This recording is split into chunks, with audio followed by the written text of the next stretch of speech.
Oi!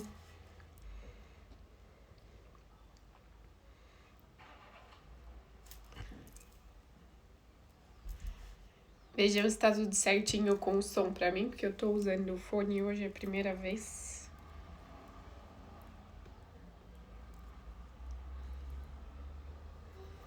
Então, beleza. Vamos começar.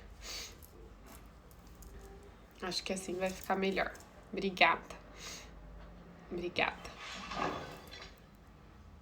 Hoje eu tô com fone porque além dos cachorros tem uma obra aqui do lado e tem um vizinho cortando a grama e parece que do alto do prédio fica tudo... Os sons ficam mais intensos aqui. Vamos lá.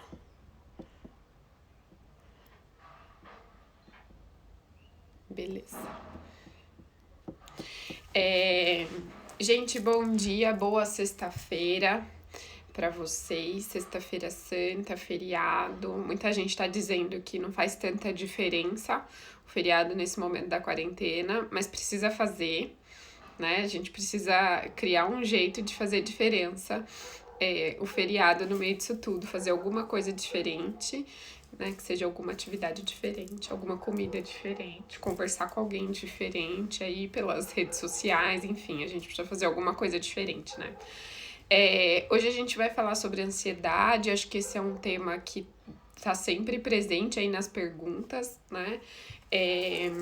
Isso já era assim antes de toda essa história do coronavírus, mas agora acho que tá ainda mais em pauta, né, a questão da ansiedade. Daí tô vendo as perguntas aqui e acho que é legal a gente conversar um pouquinho sobre isso, sobre essa questão da ansiedade. Eu vou responder algumas perguntas que apareceram aqui, mas antes disso eu queria só fazer uma introdução sobre essa questão da ansiedade para vocês. Então, acho que o primeiro ponto é a gente entender exatamente o que é a ansiedade, porque a gente sempre fala, ou a gente sempre escuta das pessoas, eu sou muito ansiosa, né? Mas o que é isso quando a gente fala de ansiedade e quando que isso é um problema ou não, né? Então, a gente diz que quando a gente tá ansioso, o nosso corpo, ele tá todo preparado para enfrentar um perigo, para enfrentar um problema, certo? Então, a ansiedade é isso, é a gente se preparando para lutar ou para fugir diante de uma sinalização de uma ameaça. Inclusive, essa é uma coisa interessante da gente pensar, que quanto mais próximo do perigo a gente tá, a emoção que a gente descreve é medo. E quando vai ficando mais distante, a gente descreve ansiedade.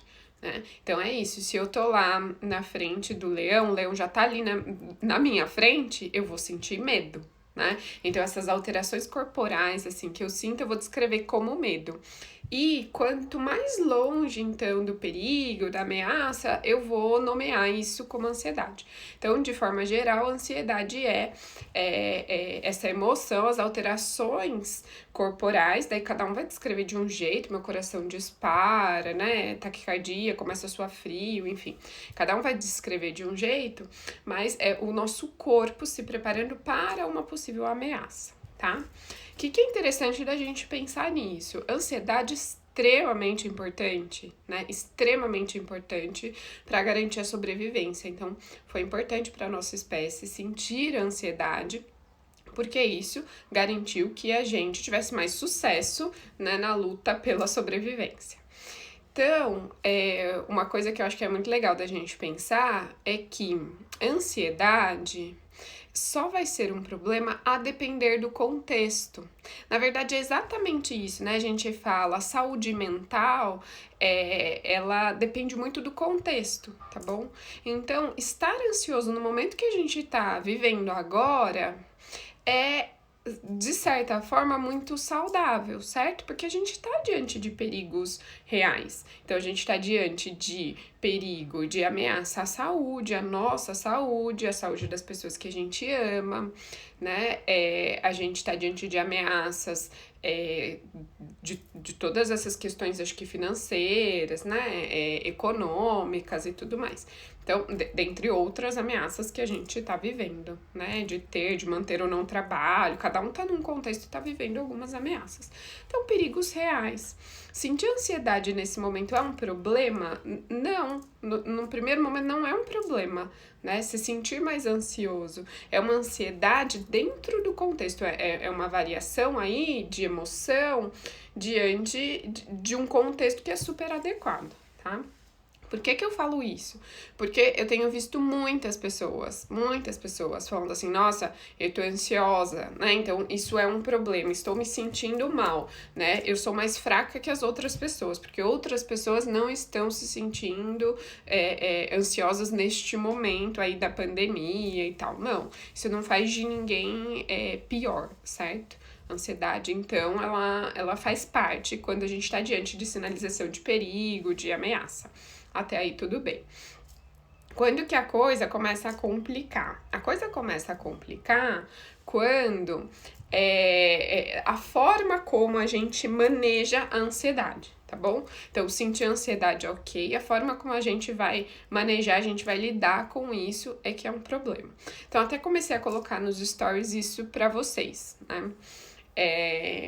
Identificar que existe um perigo, identificar que existe uma ameaça, importante, certo?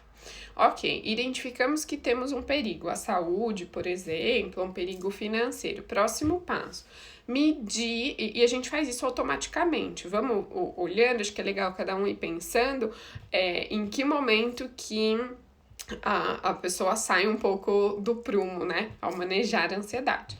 Então, identificamos o perigo, ok. Próximo passo é dar a devida proporção a essa ameaça. Então, o quanto que esse perigo é de fato real, ele tem probabilidade de acontecer. Então, a gente começa, né, a aumentar a intensidade ali da ansiedade quando a gente começa a superestimar essa ameaça, superestimar esse perigo, né? Então, a gente dá uma proporção muito maior do que aquilo tem. Então, daí eu acho que eu posso morrer, daí eu acho que, sei lá, eu não vou ter dinheiro nem pra comer. Não tô nem falando que isso é possível ou não, a gente tem que ver no nosso contexto de vida, o quanto que isso é real, né? Cada um no seu.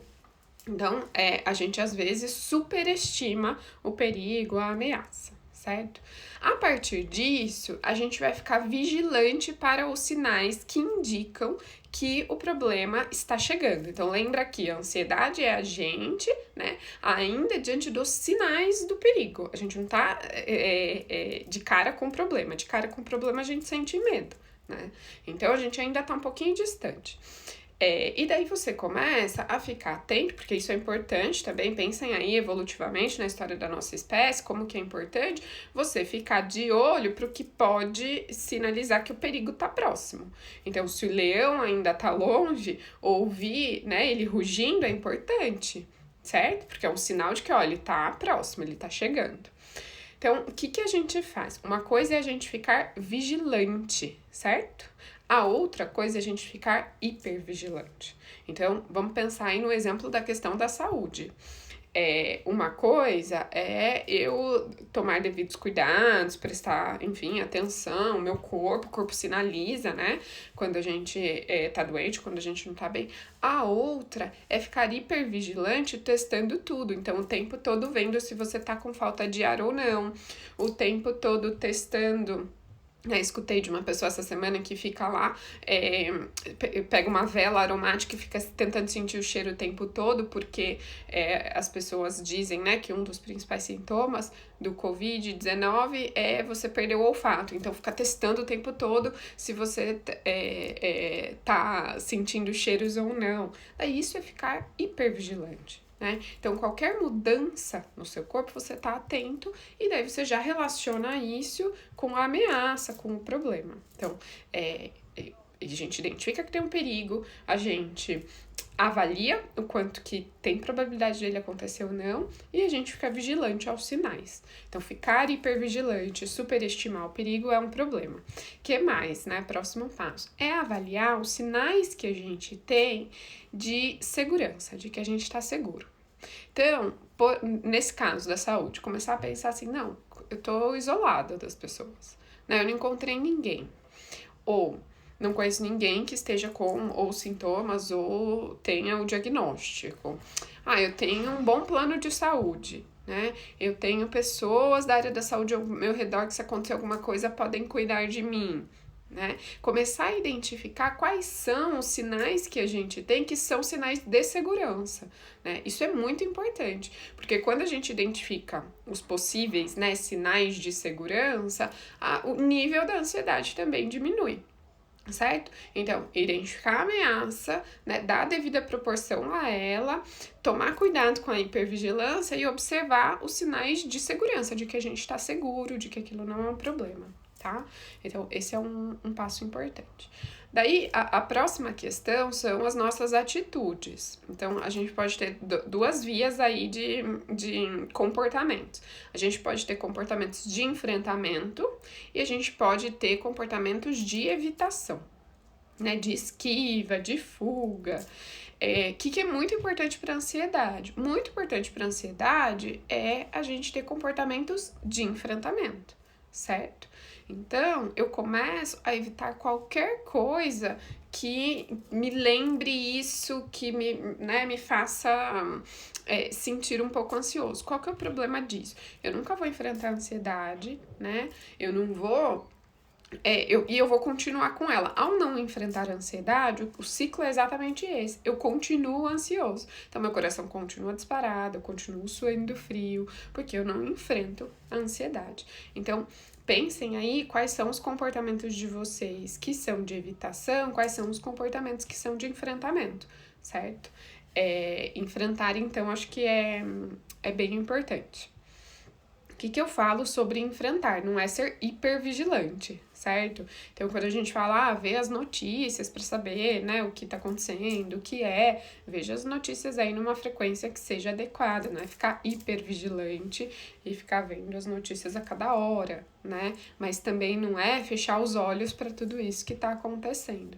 Então, são medidas de enfrentamento. Pensem nisso, vou dar outro exemplo para vocês. Se vocês escutam um barulho e acham que pode ter um possível assaltante, né, do lado de fora, um possível enfrentamento sei lá, se tem câmera na casa de vocês, olhar a câmera, né? Tentar olhar pela janela, e daí você vê que é só um animal lá mexendo, sei lá, mexendo no lixo. Até esse exemplo que eu tava usando com os alunos essa semana.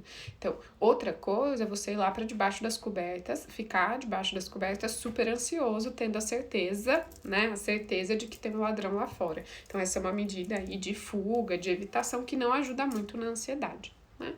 E a outra coisa é essa reatividade, então, as reações corporais, né? Daí você começa a entrar num ciclo de ficar ansioso por conta da ansiedade.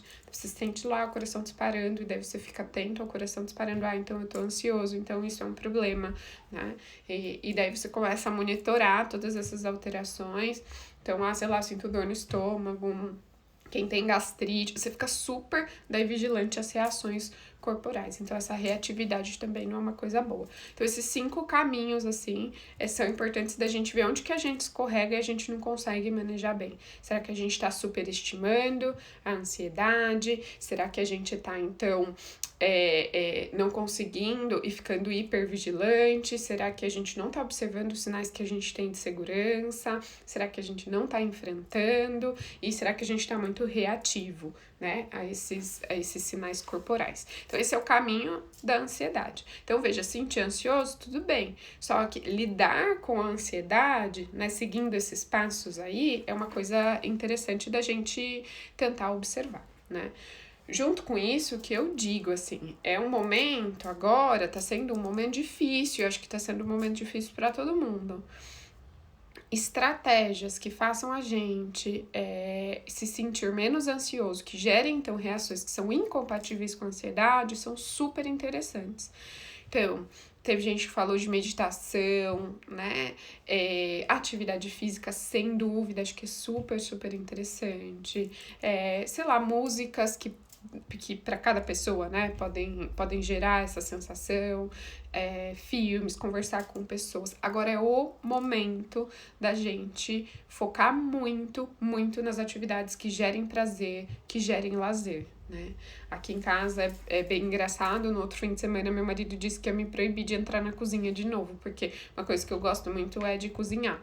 Então, essa é uma atividade que, pra mim, é muito gostosa, muito prazerosa, né? Como resultado, também acaba tendo muita comida em casa. Mas, é isso, cada um precisa ir buscando as atividades que são prazerosas, né? Falando nisso, a gente diz que a base de uma boa saúde mental tá em algumas atitudes, assim, né? Em algumas áreas.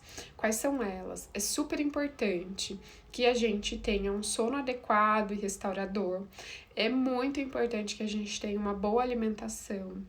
É muito importante que a gente faça atividade física. Muito importante que a gente tenha contato social com as pessoas e que a gente tenha, de alguma forma, reconhecimento por alguma atividade que a gente exerça aí com maestria, né?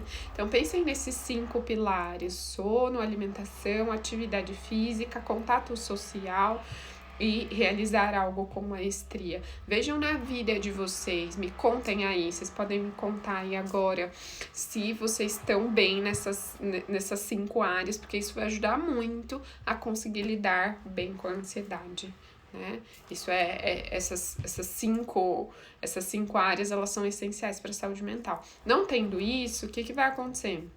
A gente vai apresentar o que a gente tiver predisposição para ter. Então, tem pessoas que têm predisposição para ansiedade, tem pessoas que têm predisposição para depressão, enfim, né?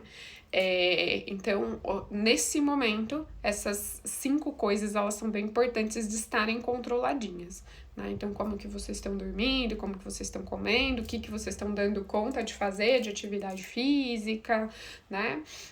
Como que tá o contato social de vocês estão conseguindo manter isso ou não, e ter reconhecimento por alguma atividade de maestria.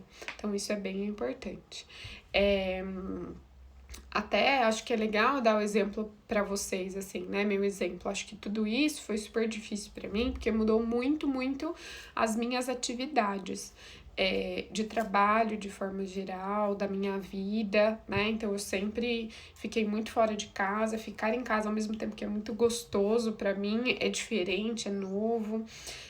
As atividades na faculdade, elas se transformaram, eu tive que me adaptando, isso foi super difícil. Tem preocupações financeiras, sem dúvida, a parte do meu trabalho autônomo também, né? E por ter o consultório, por ter empresa, essas questões financeiras, elas são bem importantes, assim, na minha vida. Meu marido também trabalha com prestação de serviço, com comércio, então também para ele essas questões financeiras são importantes.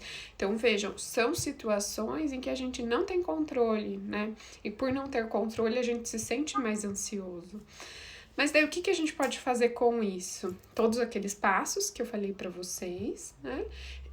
De manejo, então de não deixar a gente longe, sabe? Senão a gente já se imagina, assim, morrendo, perdendo as pessoas perto da gente, sem dinheiro nenhum, com o trabalho dando tudo errado, os alunos não aprendendo, meus pacientes perdendo todas as habilidades que eles conquistaram, eu sem conseguir dar conta do consultório, senão vão muito longe, né? E do que eu tô vivendo agora para esse ponto, nossa, tem muito caminho, tem muita areia, assim, né? Então tem muita água para correr. E se a gente deixa, a gente vai muito longe. Então, observar isso e ter essas 5 atitudes aí, eu vou chamar de atitudes, né? Mas que podem ajudar a gente a controlar a ansiedade. Então, dormir bem, acho que eu tô. É época da minha vida que eu tô dormindo melhor, porque eu tô dormindo bastante, né? Quando eu dou aula às 7h40, eu não tenho mais que acordar às 6 da manhã. Eu posso acordar às 7, né? Até umas 7h15 eu posso acordar. Então, isso é muito diferente. né? Tô dormindo bem, tô fazendo atividade física do jeito que dá, que não é o jeito ideal pra mim, né? Tudo em termos de prazer que eu gosto, mas tô fazendo, né? Tô cozinhando bastante. Então, continuo dando aula, continuo trabalhando, atendendo os pacientes, acho que isso é importante, tendo contato social com os meus amigos, né? Com a família, isso tem sido bem gostoso também. Então, fazer isso acho que ajuda muito. Isso não significa que eu não tô vivendo ansiedade, isso não significa que eu não tô diante de problemas, tá? Deixa eu ver o que vocês colocaram aqui. Não estou, isso acaba me deixando um pouco ansiosa. É isso mesmo, né? Acho que não conseguir dar conta dessas 5 coisas deixa mesmo a gente um pouco ansioso. Acho que é bem legal falar disso, da questão da aceitação, sabe? Aceitar assim que, olha, eu tô ansioso e tudo bem. Eu não consegui fazer atividade física essa semana e tudo bem. Né? Às vezes a gente até precisa do outro para isso. Eu teve um dia dessa semana que eu não fiz atividade física. Não lembro que dia que foi. Terça-feira. Terça-feira eu não consegui fazer nada de atividade física. E daí falei com a minha irmã, falei, nossa, não consegui fazer. E só de ouvir dela assim, não, tudo bem, né? Você fez segunda, é só hoje que você não fez, tá tudo bem. Isso acho que também tranquiliza a gente, né? Pode vir do outro, pode vir, porque daí é uma mistura do contato social também, né? Com essa aceitação de que, gente, tudo bem, assim, comer um pouco a mais, tudo bem não fazer atividade física.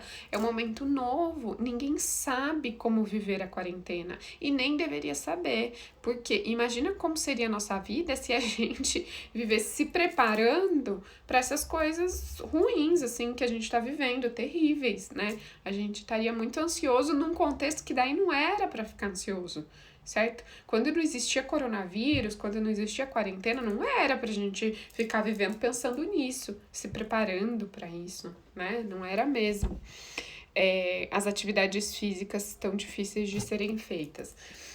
Eu super entendo e compartilho dessa dificuldade. Atividade física nunca foi uma coisa natural para mim. Eu nunca fiz tranquilamente. Nunca. Eu já disse isso pra vocês, acho que em outros momentos, né? Eu não aprendi isso, acho que desde a infância. Nunca foi tranquilo pra mim. Eu descobri na musculação prazer. Eu gosto de fazer musculação. Por que eu gosto de fazer musculação? Primeiro, porque não são aqueles exercícios, que é o que agora tô fazendo hoje em dia, né, aqui no apartamento, que é meio funcional, essa coisa de ficar pulando, eu não entendo muito disso, mas essas são coisas que eu normalmente não gosto. Eu não tenho muita coordenação motora para isso, eu não tenho muito equilíbrio para isso. Então, a musculação, na prática, é mais prazerosa para mim. Em termos de resultado também, que é o exercício, é o tipo de exercício que eu mais vi resultado na minha vida. E agora eu não tô podendo fazer musculação. A gente, assim, arranjamos uns pezinhos aqui, eu e meu marido, a gente tá tentando fazer. Mas, eu vou, assim, um pouco, aquela história de só vai, sabe?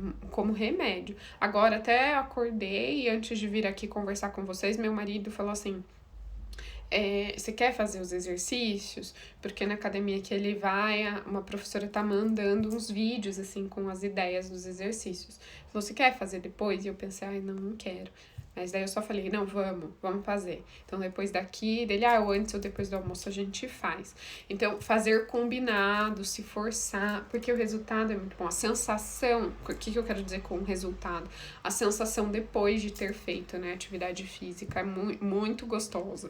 E quando a gente pensa na liberação de endorfina e tudo mais, isso é incompatível com a ansiedade, tá bom? Assistir lives como essa tem me ajudado muito a esclarecer. E agrega estratégias. Que bom, que bom. Acho que esse é o propósito, né?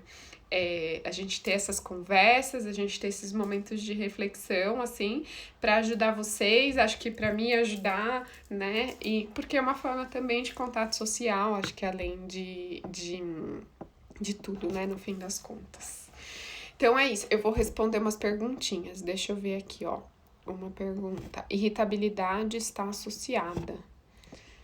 Vamos responder. Tá aparecendo aí pra vocês a pergunta? Que coisa moderna. Sim, irritabilidade está associada. Por quê? Vou explicar um pouquinho. Vamos pensar ainda em termos também da história, né, da nossa espécie, para eu explicar isso para vocês. Vamos pensar nesse processo de que a gente precisa sobreviver, certo? E daí, se a gente tá diante de perigo, certo? E se a gente tá sendo agredido, parece que foi importante também na história da nossa espécie agredir o outro, pra gente garantir a sobrevivência. Eu não tô falando que isso é certo, não estamos discutindo moralmente, eticamente, se isso é certo ou não. Mas em situações, né, em que a gente tá sendo agredido, agredir ao outro parece que gera vantagens em termos de sobrevivência. Inclusive tem um experimento, depois eu até posso colocar as referências para vocês, em que é um experimento feito com pombos, mas que são 2 pombos, né, juntos dentro da mesma caixa experimental, e um deles recebe choque, e choque incontrolável, certo? E daí, o que esse pombo começa a fazer? Ele começa a bicar o outro, o colega que tá do lado, que não tem nada a ver com o choque, não é o colega que tá dando choque nele, certo? Mas parece que evolutivamente isso garante sobrevivência, porque óbvio, né, eu tô sendo agredido, não sei de onde vem, mas acho que reagir a isso de alguma forma pode garantir a sobrevivência, porque eventualmente pode ser que o choque tenha vindo dele, enfim, desse colega. Então, o que eu quero dizer com esse experimento? Quando a gente tá numa situação de prejuízo, de estar sendo agredido, parece que agredir ao outro, né, gerou na história lá da nossa espécie certa vantagem evolutiva. Qual é a emoção que ela acompanha a agressão? É a raiva, a irritabilidade. Então, assim, óbvio que hoje em dia, nesse momento que a gente tá, brigar com alguém, agredir alguém, não vai ter vantagem nenhuma, né, na nossa vida. Sair gritando com as pessoas nesse momento de ansiedade do coronavírus, certo? Não tem vantagem nenhuma. Mas entender que a emoção faz parte, acho que é importante até pra gente passar por ela com mais tranquilidade. Emoção é como uma onda, sabe? Vem e vai embora. Se quando a emoção vem, você quer se livrar dela, você começa a fazer qualquer coisa para se livrar dela, você fica preso na emoção. E daí a irritabilidade vai durar muito mais do que ela tem que durar, sabe? Então, o que fazer para isso passar rápido, para diminuir isso, para minimizar isso? Simplesmente sinta a irritabilidade, perceba que você está irritado. Tente, obviamente, fazer algumas coisas que acho que vão te deixar menos irritado. Tente controlar, acho que as suas atitudes, porque uma coisa é sentir a irritabilidade, ela é justa, ela é certa, tá tudo bem. A outra coisa é agredir o outro, é brigar com o outro, daí não tá tudo bem, né? Então, assim, olha, tudo bem, eu tô irritado. Por que eu tô irritado? Olha o que eu tô vivendo, eu tô sendo agredido, né? É isso, eu não tô trabalhando da forma como eu queria, eu não tô ganhando da forma como eu queria, as pessoas à minha volta podem não estar saudáveis, eu posso não estar saudável, né? Então, sentir essa emoção tá tudo bem, eu tô irritado, tá tudo bem, e essa emoção, ela simplesmente vai passar, né? Como todas as emoções passam, né? É isso, é como uma onda mesmo. Então, acho que aceitar isso. O problema é esse. Daí eu tô irritada, daí eu falo, gente, por que eu tô irritada? Deveria estar irritada, não é justo estar irritada, não é justo estar irritada com tal pessoa que tá do meu lado. Tô ouvindo muito essa semana isso dos pacientes, né? Mas fulano não tem culpa. Não, fulano não tem culpa. E se a gente for ver, a depender, né, óbvio, da situação, de forma geral, nem a gente tem culpa de estar irritado. Então, dá pra se sentir irritado, sentir a emoção, certo? E viver com isso. Né? Então, essa coisa de fugir das emoções, ela é muito, muito ruim. Então, a irritabilidade está associada sim. Vamos responder. Deixa eu ver o que vocês colocaram antes de responder uma próxima. Como minimizar isso? Qual a estratégia? Acho que a estratégia é exatamente essa. A estratégia é sentir a emoção e entender que tá tudo bem sentir irritado. Porque vejam o encadeamento que a gente vai fazendo. Me sinto irritado, tô errada, me sinto culpada, me sinto mais ansiosa. A gente vai num looping, assim, de milhões de emoções, né? É isso mesmo, focar no corpo ajuda muito, A gente aprende, essa é uma questão acho que cultural é bem importante, né, da gente falar, mas é o que eu tô falando, acho que de certa forma desde o início aqui. A gente aprende culturalmente que uma pessoa saudável é uma pessoa que só sente coisa boa. Então, desde pequena a gente aprende que ficar triste não é bom, que ficar irritado é errado, que ter raiva é errado. Não é assim que a gente aprende? A gente tem que sentir alegria, felicidade. E a gente se sente um ET porque a gente não é essa pessoa, a gente simplesmente não é essa pessoa. A gente sente alegria, a gente sente amor, a gente sente orgulho, a gente sente paixão, mas a gente sente raiva, mas a gente fica irritado. E a gente sente tristeza, a gente sente culpa, e a gente se acha a pior pessoa do mundo por sentir isso, certo? E são emoções humanas, a gente sente isso porque a gente é humano, porque essas emoções foram importantes da gente sentir, só isso, sabe? Uma pessoa que é saudável emocionalmente é uma pessoa que sente raiva também, né? Uma pessoa que se sente ansiosa também, né?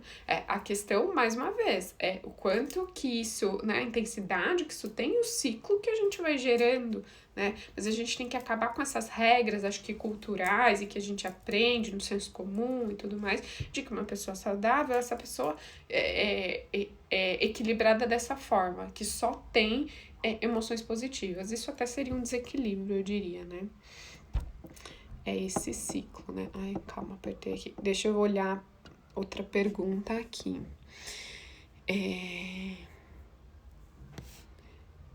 Nessa fase, como é possível? Isso, deixa eu fechar aqui. A questão do fim do relacionamento, acho que é isso, né? Ai, sumiu aqui pra mim. Calma aí. Tá. O fim de um relacionamento de 2 anos. Foi bom até eu responder essa pergunta depois da outra. Como lidar com o fim de um relacionamento de 2 anos nessa fase? Eu só diria uma coisa, assim, não, vou falar várias, mas assim, eu começaria com uma coisa. É triste mesmo.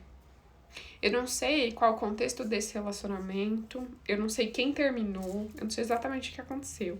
Mas fins de relacionamentos são tristes, assim, né? Acho que, por definição, envolve o luto, envolve você perder uma pessoa quando você, né, vocês falam aí de 2 anos. Alguém que já faz parte de uma boa parte da sua história, né, do dia a dia. Então, acho que a primeira coisa é que é triste. E, mais uma vez, que tudo bem ficar triste. E que tudo bem ficar ainda mais triste quando isso acontece no momento que já não tá sendo fácil, sabe? É isso. O que a gente faz quando acaba um relacionamento? A gente tem que buscar coisas que, eu falo, aqueçam o coração, né? A gente tem que buscar coisas prazerosas. Eu não tô falando em negar a emoção, nem nada disso, mas se respeitar, né? Ter coisas, assim, atitudes de autocuidado, certo? Então, é encontrar um amigo que é bacana de estar junto, é tentar ouvir músicas, assistir filmes que te animem, né? É ter acolhimento dos outros, então ter os amigos próximos que às vezes vão para dar um abraço, certo? Mostrar pra gente mesmo que existe prazer, que existe cuidado na vida, certo? E eu entendo que está difícil de fazer isso agora. Entendo que está difícil de fazer isso agora, né? Eu tô pensando aí nos meus pacientes, estou acompanhando algumas pessoas que estão passando por isso, né? Porque eu acho que a quarentena, isolamento, acho que gera tantas coisas, assim, né, para as pessoas, que é isso, tem relacionamentos acabando, tem relacionamentos começando também, né, mas tem relacionamentos acabando, e eu acho que é muito difícil, o que tá mais difícil é a gente não poder ter esses gestos, assim, de cuidado, sabe, nesse momento, porque às vezes a gente não pode encontrar um amigo, a gente não pode ir lá no cinema ver o filme que a gente queria ver, esse tipo de coisa. Mas enfim, dentro do isolamento, da quarentena, o que dá para você fazer que seria então esse gesto de cuidado que vai gerar prazer nesse momento? Acho que essa é uma coisa importante de se perguntar, sabe? O fim de relacionamento é sempre triste, tem um porquê disso estar acontecendo. Eu costumo dizer algumas coisas assim sobre isso. A primeira é que essa emoção vai passar. Nessa onda da emoção, ela é mais intensa, né? Acho que quando a gente fala de relacionamento amoroso, talvez seja, assim, as emoções mais intensas mesmo, né? Que a gente tem, na maioria das vezes. Mas acredita, vai passar. Isso passa, né? A gente precisa de tempo. E se a gente consegue, junto com isso, criar algumas estratégias, né, para ao mesmo tempo sentir a tristeza, mas também conseguir viver outras coisas prazerosas, isso é importante. Eu aproveito para falar uma coisa aqui sobre relacionamentos que eu acho que é essencial. Como são as emoções mais intensas, então isso vale para os sentimentos ruins e para os positivos também, pensem assim, quando um relacionamento acaba, todo mundo que já viveu, né, o término de um relacionamento sabe o quanto que essa dor é grande. Então é muito, muito intensa. Mas todo mundo sabe também que quando a gente tá lá apaixonado, quando a gente tá vivendo um relacionamento bom, o quanto que isso é muito bom. Muito intenso também pro lado positivo, certo? Amar, estar apaixonado. Daí a gente cai numa coisa, vejam se vocês já fizeram isso na vida de vocês, ou se vocês fazem isso na vida de vocês, de valorizar e dar muito mais espaço pro relacionamento amoroso do que para as outras coisas da vida. A gente acaba tendo o relacionamento como central na nossa vida e a gente deixa de lado outras coisas, às vezes relações com amigos, às vezes coisas do trabalho, porque a gente foca demais no relacionamento amoroso. Qual que é o problema disso? Se dá algum problema nesse relacionamento, a gente perde demais, porque a gente perde uma parte muito, muito grande da nossa vida. Então, acho que uma coisa que é muito importante, também pensando aí, né, em saúde mental, é a gente ter vários prazeres. Então, gente, é muito gostoso ter um bom relacionamento, mas é muito gostoso também ter amigos queridos. Sim, a gente não pode perder os amigos da nossa vida. E é muito gostoso também ter um trabalho que seja legal. E é muito gostoso ter uma religião que faça sentido. E é muito gostoso ter atividades de lazer, sabe? Então, se a gente tem vários pontos de prazer na nossa vida, nesses momentos, como de término, a gente consegue ir adiante melhor, sabe? E daí, isso vale também para os outros possíveis problemas, né? Pensem, sei lá, de ser demitido do trabalho. Então, também, né? Se a gente é demitido do trabalho e a gente tem outras coisas ali que mantém, a gente consegue seguir em frente melhor, tá bom? Deixa eu ver que tem mais perguntas aqui. Tinha essa mesmo. Estratégias para lidar com a fome emocional estando em casa. Vou responder essa, então. Fome emocional. Então, vamos começar dessa parte. Quando eu estou comendo, né? O comer emocional, na verdade. O que é isso? É quando eu começo a comer, não porque meu corpo está sinalizando que ele precisa de comida, mas porque eu estou ali com alguma emoção que é ruim, que é incômoda, e eu vou comer para produzir uma emoção que é incompatível, tá? Então, primeira coisa, se vocês se perceberem sentindo, tô triste, tô ansioso, e daí eu vou lá comer para tentar evitar, por que não é uma boa estratégia? Porque daí eu vou continuar sempre nesse ciclo. Eu não resolvi a tristeza, eu fujo comendo, né, produzindo outra sensação ali, e no fim das contas vai continuar tudo a mesma coisa, certo? Porque eu não resolvi o problema que tá me deixando triste ou ansioso, isso continua. Então, aquela mesma estratégia de sentir o corpo, aguentar a emoção, ela é importante nesse momento. Tentar comer quando o corpo sinalizar que tá com fome, tá? Acho que isso é essencial. Mas, gente, tem outra questão que eu acho que é importante da gente falar aqui. A gente também sente fome estando em alguns contextos específicos. Isso tem a ver com certos condicionamentos. Então, na psicologia a gente fala, né, no condicionamento reflexo ou respondente, que é mais ou menos assim. Se toda vez eu como sentada no sofá, ao sentar no sofá, meu corpo já vai se preparar para receber o alimento, porque gerou aí um condicionamento de tanto que várias vezes eu sentava no sofá e comia, sentava no sofá e comia. Ao sentar no sofá, eu já vou produzindo mais saliva, liberando suco gástrico e tal. Então percebam que estando mais em casa, talvez vocês estejam entrando mais em contato com esses estímulos aí, né, do ambiente, que sinalizam para o corpo de vocês que vocês vão comer. Certo? Então, se eu não tô acostumado a comer no escritório onde eu trabalho, e eu tô acostumada a comer em casa e eu tô ficando mais em casa, o meu corpo vai se preparar mais para receber comida, tá? Então, se for algo muito exagerado, a gente pode pensar em quebrar, assim, acho que esses condicionamentos, essas relações, mas se não, acho que eu sempre penso nisso, também tudo bem a gente comer um pouco a mais, né? Pensando nessa coisa, nas estratégias de ter mais prazer, de ter mais lazer, comer coisas diferentes, comer um pouquinho a mais, tudo bem. É um problema quando é um comer para fugir das emoções, né? E quando acaba sendo um comer que é compulsivo, ou que então esses condicionamentos, eles estão presentes. Vocês percebem isso? Acho que alguém colocou aqui que... Deixa eu fechar o negócio. Alguém colocou aqui que não tá... Aqui. Tédio dá vontade de comer. Dá, com certeza. Situações de ociosidade, de tédio, nessas situações a gente vai buscar qualquer coisa que seja mais prazerosa, né? É porque é isso, a gente não tá sentindo muita coisa, a gente não tá diante de muita estimulação, então vou comer, vou fazer qualquer coisa. Por isso que um planejamento do seu dia, do que você vai fazer, pode ser uma boa estratégia, sabe? Essa pode ser uma boa estratégia. Que mais, gente, de perguntas? Acho que eu respondi todas, eu não sei, mas eu acho que eu respondi.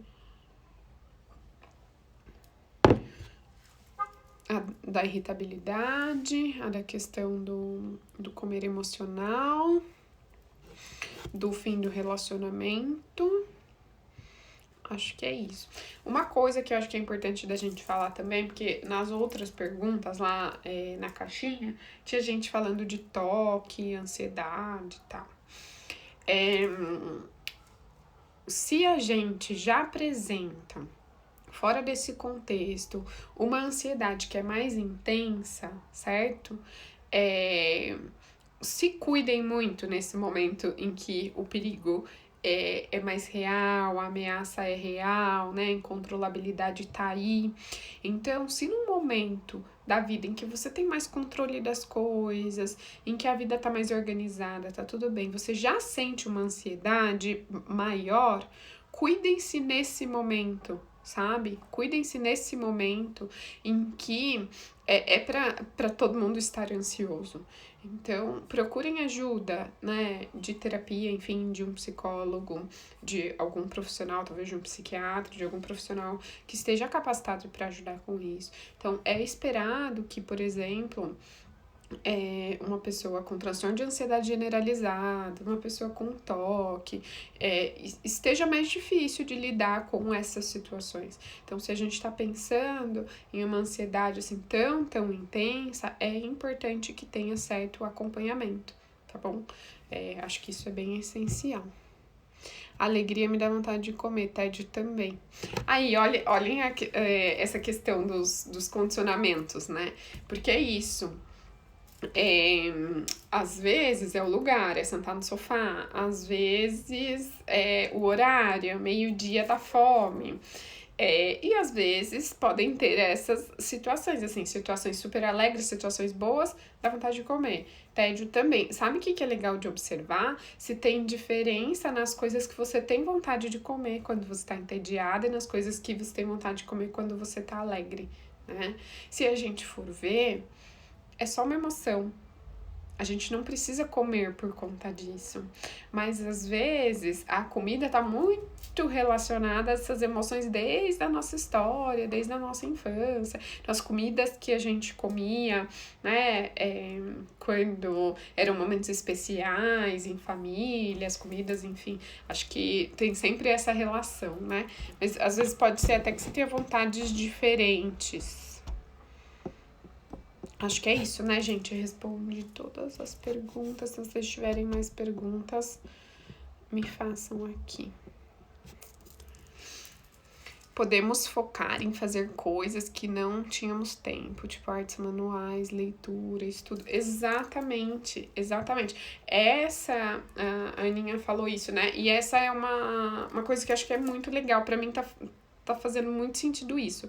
Porque tem muitas coisas que eu não tinha tempo de fazer aqui na minha casa que tá sendo gostoso de fazer. Desde arrumar os armários, como eu disse, cozinhar as coisas que eu não cozinhava. Mas, gente, olha só, também a gente pode desenvolver outras habilidades, né? A gente pode desenvolver outras habilidades. Então, é isso. Eu posso começar a fazer uma coisa de artesanato que eu nunca nem pensei em fazer. Eu posso começar a ler coisas ou estudar coisas que eu não tinha tempo para estudar e para ler, né? Então, a gente pode variar, porque ao variar, a gente testa e daí a gente pode conhecer coisas sobre a gente que a gente nem imaginava. Quando eu tô junto com os pacientes pensando nessas estratégias assim que geram prazer, eu falo, não precisa ter certeza, sabe? Você não precisa ter certeza que você vai gostar de alguma coisa, mas tenta. Vale para atividade física, você só vai saber se é legal se você fizer, se você testar. Então, testa coisa tipo lá funcional, testa correr, testa fazer caminhada, vai testando para ver o que pode funcionar, né?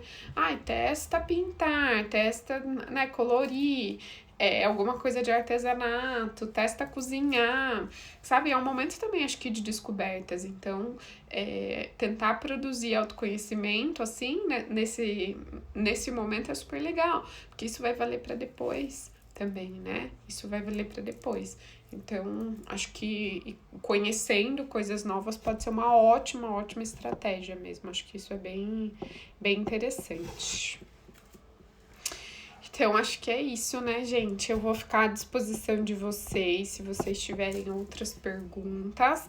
Vocês podem colocar tanto lá no post que tá no feed, quanto mandar aqui por direct, aqui nos stories, tá bom? Queria agradecer a presença de todos vocês. Se vocês tiverem mais dúvidas, me falem. Descobrindo coisas novas em casa, é muito gostoso isso. Eu tinha certeza, eu sempre falei pra todo mundo que é horrível ficar em casa. Isso não significa que não tem momentos que eu fico desesperada, falando que quero sair, assim. Ontem até falei, nossa, eu sinto falta de me arrumar pra sair, porque eu gosto. Então, normal, assim. Mas também a gente vai descobrindo outras coisas que podem ser prazerosas, né? A gente vai descobrindo coisas que a gente gosta de fazer em casa mesmo. Ai, que bom, gente. Muito obrigada aí pelos feedbacks de vocês. Espero que vocês tenham uma boa Páscoa. Que o feriado seja muito bom, que vocês consigam aí manejar bem a ansiedade e que vocês também consigam descobrir aí atividades prazerosas, tá bom? Beijos. Obrigada, só elogios de vocês, vai fazer meu feriado melhor aqui. Eu vou, a live vai ficar disponível, tá bom? Nas 24 horas aí nos stories. Beijos. Até mais, gente.